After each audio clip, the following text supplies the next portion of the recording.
Imagine a house of cards, carefully built over decades, suddenly toppled. That's the state of Europe's security architecture following Russia's invasion of Ukraine. The shockwaves of this act have not only shattered the peace, but also torn asunder international commitments that took 30 years to establish.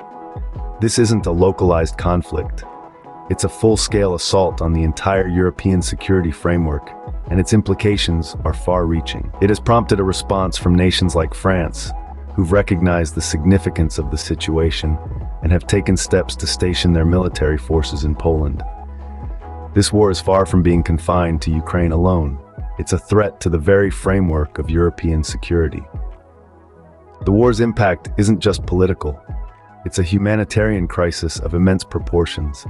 Cities like Mariupol stand as stark reminders of the destruction, their structures razed to the ground. Civilians, both in and out of uniform, find themselves in the line of fire, losing their lives simply for being Ukrainian.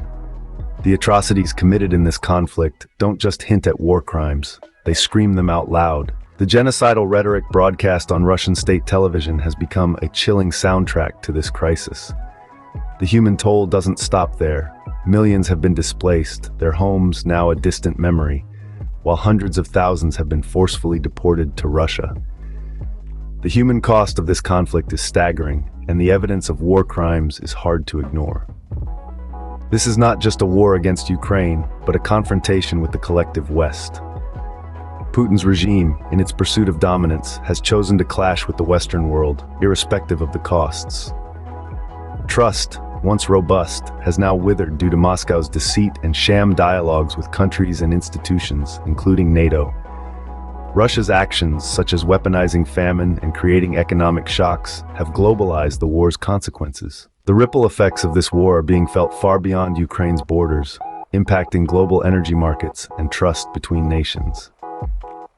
Faced with this crisis, NATO is at a crossroads. The likelihood of a direct attack, requiring what is known as an Article 5 mission, a collective defense, is high. This new reality necessitates a serious overhaul of NATO's strategy and force structure. Key considerations are now coming to the forefront.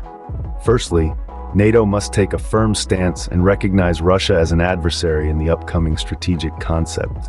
This strategic shift would send a clear and strong message to the world, enhancing coherence in exercises and force planning. Secondly, NATO should fast-track membership for Finland and Sweden. By strengthening strategic and defense relationships with these nations, NATO can bolster its northern and eastern flanks. Lastly, NATO must adapt to the new reality of deterrence. With Russia posing an integrated nuclear conventional threat to Allied territory, the framework of the 1997 NATO-Russia Founding Act has become problematic. The strategic decisions NATO makes now will be crucial to preventing further escalation and preserving global security.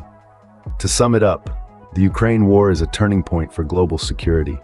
The shattered security architecture, the humanitarian crisis, the war against the West, and NATO's strategic considerations underscore its gravity. Thanks for watching, keep yourself alert, and we'll see you in the next video.